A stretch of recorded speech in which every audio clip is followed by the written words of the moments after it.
A thunderous round of applause. Listen to that crowd. Yeah, come on, get excited. It's Christmas. It's Christmas. We're all gonna get presents and breakfast and food. Man, I'm getting tired already. I'm already exhausted from that energy, but we're gonna do a show anyway. It's the Christmas breakfast edition of whatever show this is here at the Kenmore Live Studio. It's a special event, I guess you could call it. And we're gonna have Chef Frank from Meli Cafe here, who's a pretty big deal. Am I right? Wow, good crowd. Great crowd. It's going to be delicious, and if you're watching this on YouTube right now, click the like button because you're going to love this show right here tonight. And if you're missing this show live, then go to livestream.com/Kenmore Live Studio in the future and check out our whole schedule of events and participate in the show. And now, without further ado, Chef Frank, give him a hand, everybody. Let's fist bump. Fist bump? Blow it Sounds up. good. Oh yeah, Chicago style. That's how I like to roll. Talk about yourself, Frank. Well, let's see where to begin. My name is Frank Georgakopoulos. I am the executive chef of Meli Cafe. We have multiple locations. We have one about 2 blocks down from you guys, so you can consider us neighbors. And then we have one in Greektown. Oh, we love neighbors. How long have you been there, Chef? Actually, we had our first year anniversary on the 14th, so about a little bit over a year now. Nice. And where's it located again? The one right here is Grandin Wells. Grandin Wells. Delicious and terrific. And what are we making for Christmas breakfast? Well, Christmas is a very, very favorite pastime of mine, actually. So, and then of course, I love breakfast. So what we're going to be doing first is I'm going to show you how to do a nice, simple Egg Nog French Toast. And then we get into a little bit more of a complicated panettone bread pudding a little bit later. Ooh, complicated, but you'll break it down so anybody I will can break it right? down. I will make it enough fun. I'm going to even have one of my family members on stage to help me out because Christmas is a family time. So, you know, it's all about love, joy, cooking. That's what the whole thing about the kitchen is to me. Wonderful. Well, let's get the French toast started and have a holly jolly breakfast. Sounds good. So, who's ready for some French toast? All right. Well, with any French toast, obviously, if your basic ingredients are eggs, some sort of a liquid, and the main ingredient is bread. What we're going to use here is brioche. I like to use brioche because it's got a lot more eggs, a lot more butter, and it's a lot more tender. So the final product is a little bit more savory. Now, when I say savory, people start thinking not sweet, but that's not the case. You'll see it, and then throughout the duration of this program, how I'm going to show you how the high fat content in this bread is going to form a nice tender crust on the French toast. Now, what I'm going to top this with is what I'm going to call a macerated berry. I love fresh berries, and at the restaurant, that's all we like to use. So in this little bowl right here, I put a little bit of fresh strawberries, a little bit of fresh cranberry, and a little bit of blueberries. Now, when I say maceration, if nobody knows what that means, it's basically when you take a fresh berry of any type and put a little bit of a sweetener. I like to use sugar, but you can use honey, you can use maple syrup, you can use almost about anything you'd like. And then just a little bit of an alcohol, just to give it a little bit of a kick. It's the holidays, you know, people are like to take a vacation. I like that back there. So simply, we got maybe about a cupful of, like I said, strawberries, blueberries, cranberries. We're going to take to that and put a little bit of sugar, not too much. And then my alcohol of choice for tonight is a little bit of brandy. But you can also use a little amaretto, a little triple sec, whatever you would basically fancy. And now the best way is to let that sit. So that's why we do it first. Anytime in cooking, when you want something to sit the longest, you decide to do that in the beginning. This way you're not rushing, you always have time, you always control your whole final product. So we'll give that a nice little stir. So are you letting that sit, I mean, and stir obviously, is it, what's the word, marinating? It's macerating actually, So which what's is the basically, difference? marinating, you're giving flavor to something. Maceration, you're breaking down the natural sugars in the actual berry itself. I mean, the majority of berries, like what at the restaurant, we like to make our own marmalades. So the whole science behind that basically is taking fresh fruit, a little bit of acid, and then some sort of sweetener. And that's the only 3 ingredients in our marmalade. So what we do there is we take, let's say if we make a strawberry one, add a little sugar, a little bit of lemon, and start cooking it down. So you're breaking that natural sugar and pectin in the berries itself, and letting it congeal to make that nice little marmalade, stiff, like things you can put on your toast. And that's the difference between marination and maceration. Fantastic. I'm glad I enunciated there. And now, Chef Frank answered a brilliant question that I just had, but there are other people with brilliant questions. And they're on the internet watching live.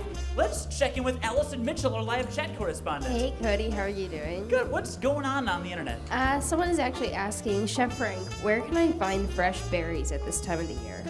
That's actually a very good question. Basically, any kind of a market, I like to use organic berries for the majority, so like a nice Whole Foods, or even if you don't want to, let's say, pay that premium price, you'll find a lot of local markets that'll provide fresh berries. I mean, the market we use at the restaurant is Moore's Fresh Market.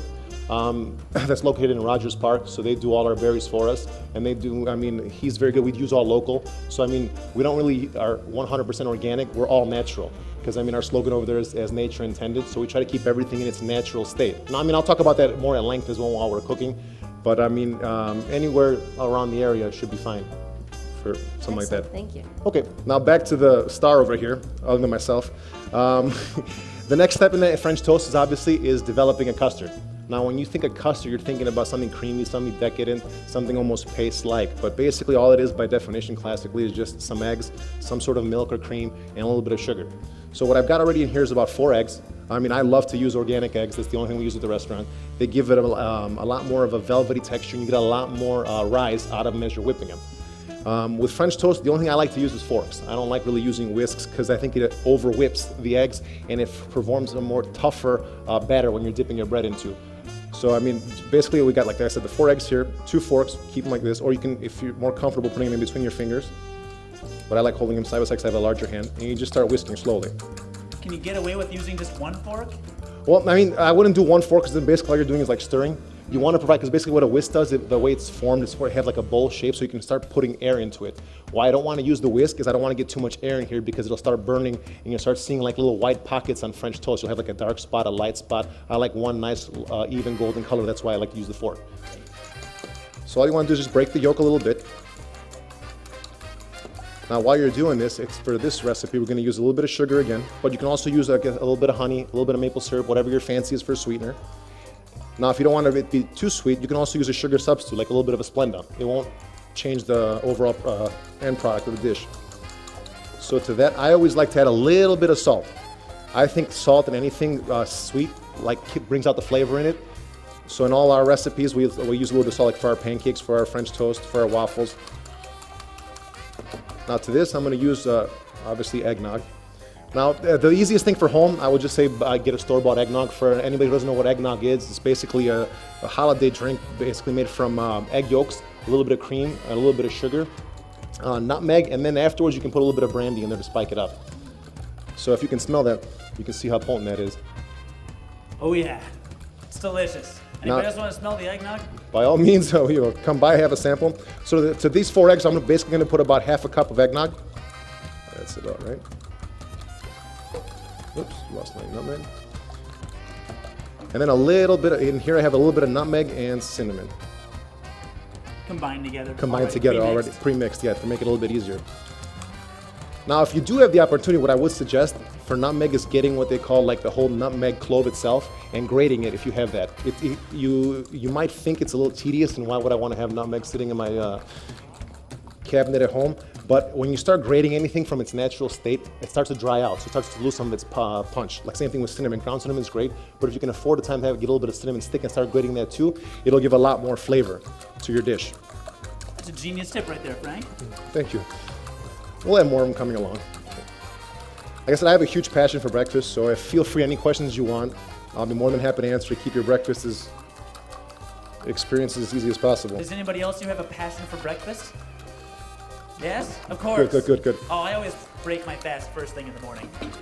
Well, you know what they say, the breakfast is the most important meal of the day. Absolutely. So, I mean, and a lot of people take it for granted, so why not have fun with it and make it a little bit more gourmet? Mm-hmm. That's why I'm a classically trained chef, but I just chose breakfast, I just love it. So that's about good enough.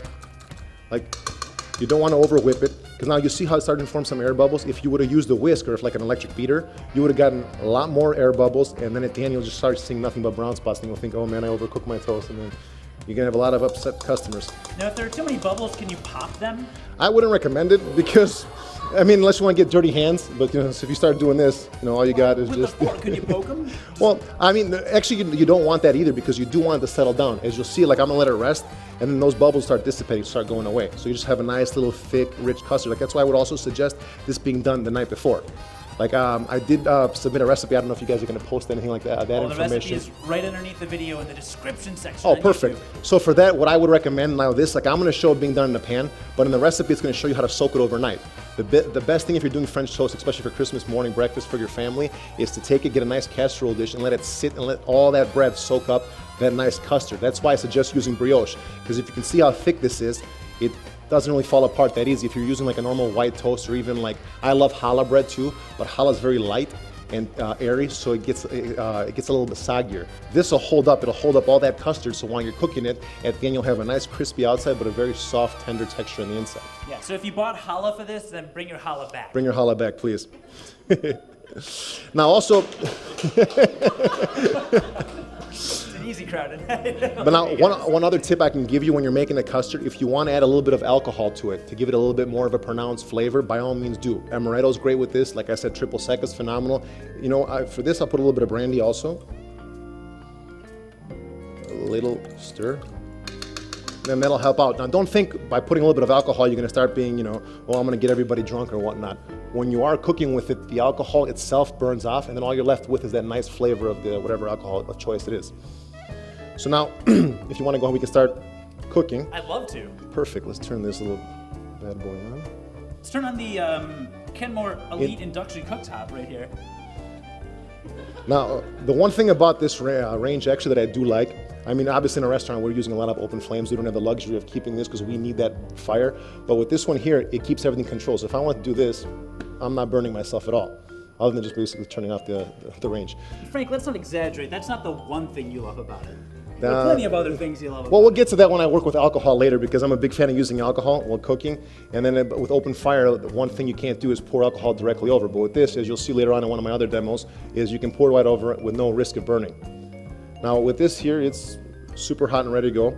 I'll let that get a little bit hotter, but one thing you do want to do with French toast if you're doing it in a pan, start soaking your bread. Don't be afraid, like I said, if I'm recommending leaving it overnight, 30 seconds in here won't kill it. Again, back to the whole fork thing that I like. Do you have a name for that, the dual forks? I just call it the fork thing. Can we call it the whisk? The whisk. I like that, the fork whisk. Call it the whisk? Is that cool? So, you heard it here first, all right? Copyright pending, right? Absolutely, absolutely. This is whiskey business we're getting into here. Okay, so you use the forks to separate it. Now, as you were talking about the bubbles, as you can see here, the bubbles are all gone. The brioche is soaking up that nice custard. And then I'm just gonna stack them. And then I'll get back to this shortly. But as you can see, half that liquid's already gone. Now, if you left this overnight, it's gonna start soaking up, and then it's gonna have a nice, tender product at the end. Okay, now that's super hot, which is nice. Don't now, burn yourself. No, that's okay, I'm used to it, don't worry. But the one also good thing that I remember about the whole induction thing is if you pull this off, this thing starts reactive. It's the actual, the pan you need to start the reaction from the heat that's coming up from the bottom of the pan. So that's pretty hot, so I'm going to get a little bit of butter. Butter's good. That's cool. We can like butter. Oh, more butter, more better, as they say. Do they say that? In the South. Oh. Are you from the South? No, Have you cooked in the South? I've cooked in the South. I've Great. Cooked That's good enough. You're qualified as far as Oh, I'm good, concerned. good, good. So now, I would usually recommend using clarified butter, but obviously at home we have time to make clarified butter. And if for those of us who don't know what clarified butter is, it's basically you taking butter, cooking it down, and letting all that milk solid come up. Because as you see the smoke coming here, that's the butter actually burning. When you clarify the butter, you get a higher smoke point, as we call it in the restaurant, where you won't get that burning thing, burning little like brown sediment on it. But for this purpose, it's just fine. Thank you for clarifying. The clarified Appreciate butter. that. All right, I'm going back to the whisk, are we calling it? Sure. Okay, now this is super hot, so there you go.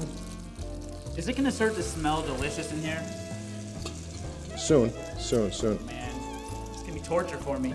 Okay, now the one thing with French toast, when you're doing it, all you're gonna need is basically about 1.5 minutes per side. Now, here I'm gonna turn the heat down just a little bit, which is a nice You thing can use about your sliding scale too if you really? want. You can slide that up and down. Oh, that is nice. That I like. So this There's way I can another save some thing you time. like about it. So we're at 3 now, right? 3? At least. At least. The night's young, the night's young. So now as you see, if you can start smelling it, you see that custard on the sides over here is starting to congeal. So if I'm not mistaken, you should have a little bit of a dark color yet, because that's because, and I'll show you now, I'm flipping a little bit prematurely. Now see here, you get a nice crispy color. A little bit of the burnt that you see over here is from from not having clarified butter. But again, it's still passable. because you got even color. That's going back to what I was talking about, the air bubbles. It makes a nice product like you had a professional done French toast for your family. I will turn this, and this one's beautiful actually, on this side. So if you start smelling it, you smell that nutmeg, you smell that eggnog, you smell that custard.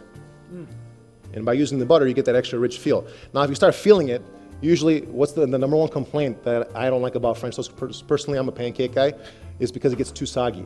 So the reason with the brioche I like, because now if let's say I wanted to be lazy and start making, because let's say if I'm feeding a family of 10, like which is basically the size of my family, I want to have time in a pan, two.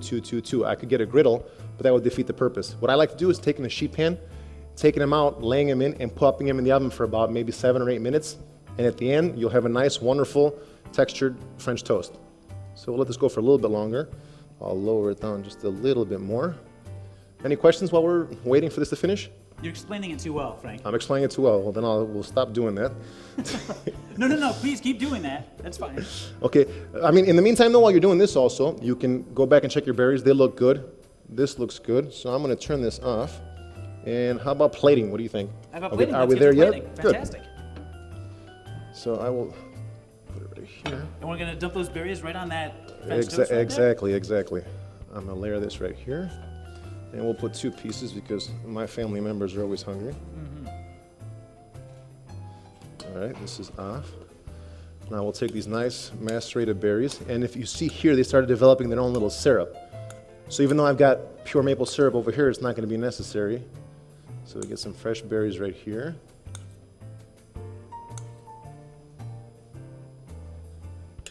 And then I also try not to let my mouth hang open and drool at this point, as the plating is completed. And then we also got a little fresh whipped cream here, which is a must for us. Oh, it is torture, isn't it? You're standing there watching it. How do you think I feel? Oh, All goodness. right. Delicious. And there you go. You have a nice eggnog French toast with macerated berries and a little bit of fresh whipped cream. Let's hear it, everybody.